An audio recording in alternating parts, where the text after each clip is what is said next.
enterprise and increase unemployment. I'm not given to prophecy about the bank rate, but I will say this, that I do not know of any immediate reason for an increase.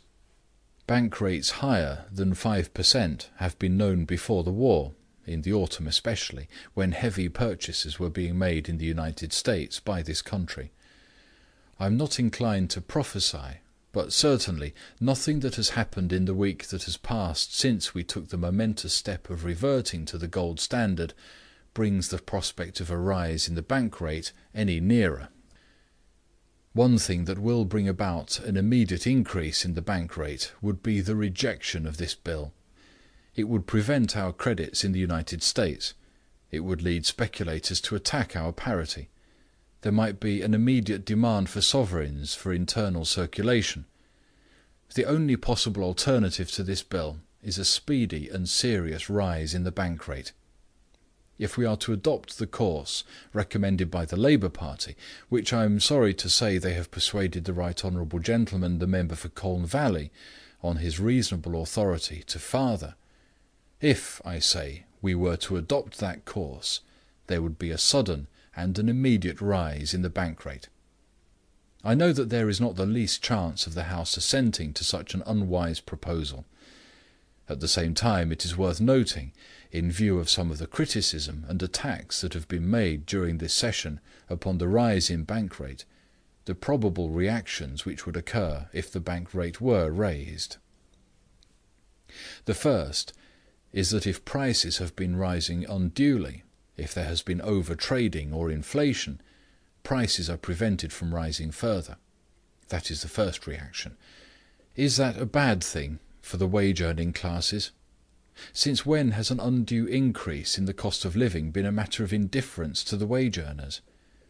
The second reaction is that speculation, as apart from legitimate business, is checked, rings are broken, bubbles are pricked.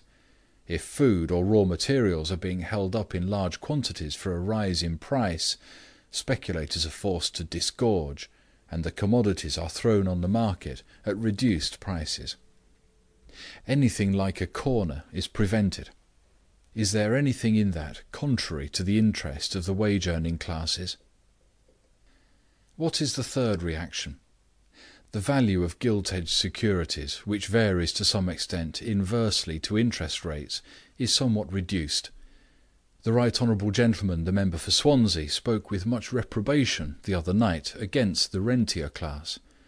As the bank rate rises, the rentier class, in so far as they are owners of gilt-edged securities, will find their invested capital priced somewhat lower.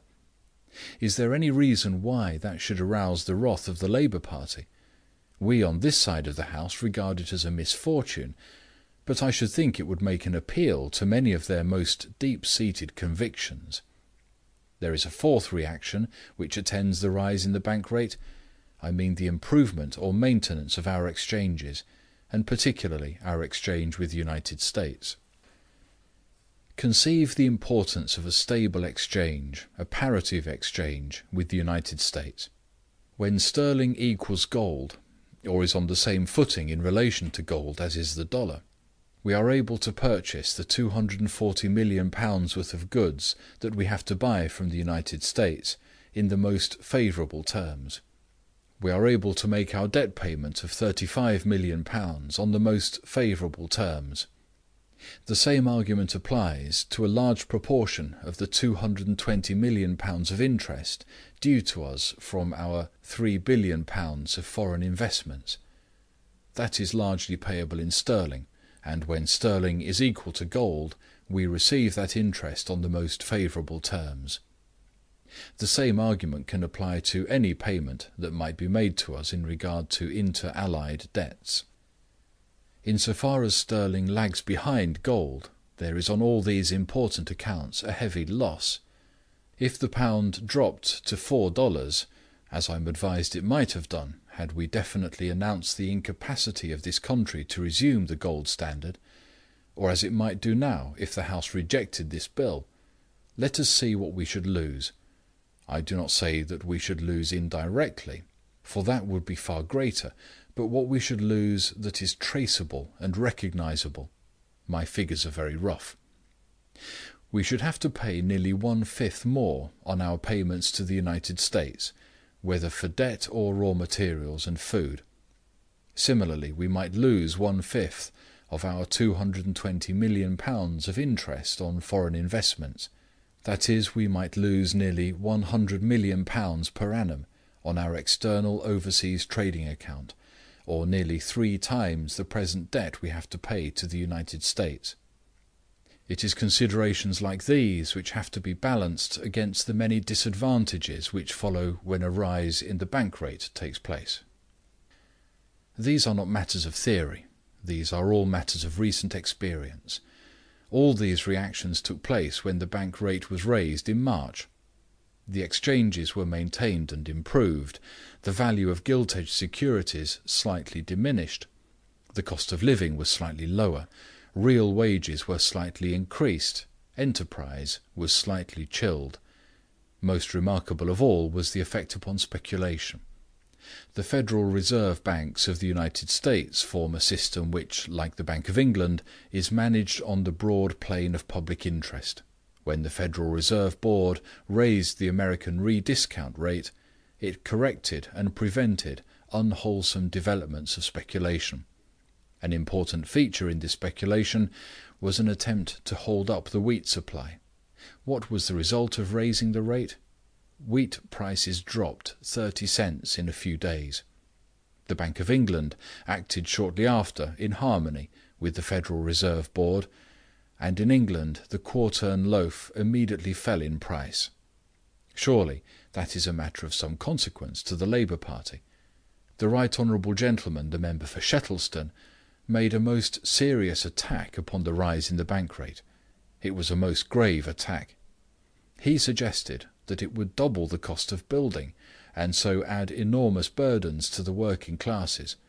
Does he really think that I, as Chancellor of the Exchequer, ought to have put pressure on the Governor of the Bank of England, quite unusual pressure, to prevent a diminution of excessive speculation and a consequent reduction in the price of the loaf of bread?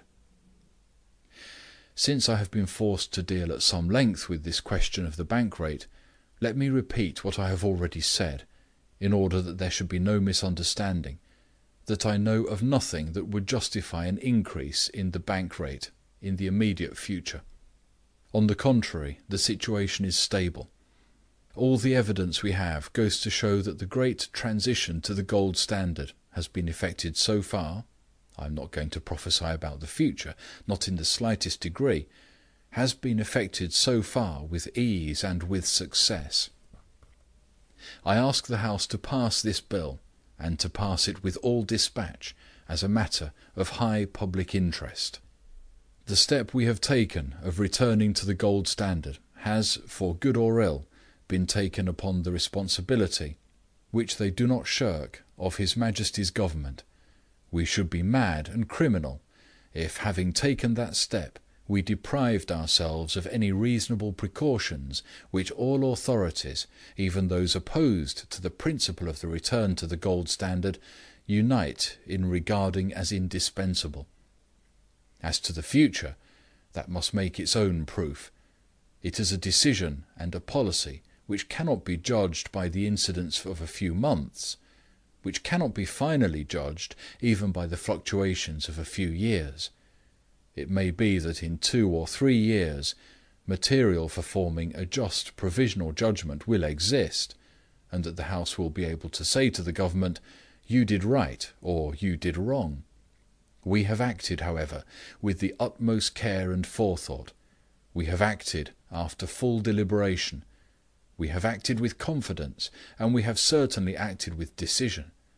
I am glad to think that we possess sufficient parliamentary power to enable us to drive through any temporary squalls or storms towards our destination, and that we possess not only the power in this Parliament, but the time to follow long views to tangible conclusions. End of speech.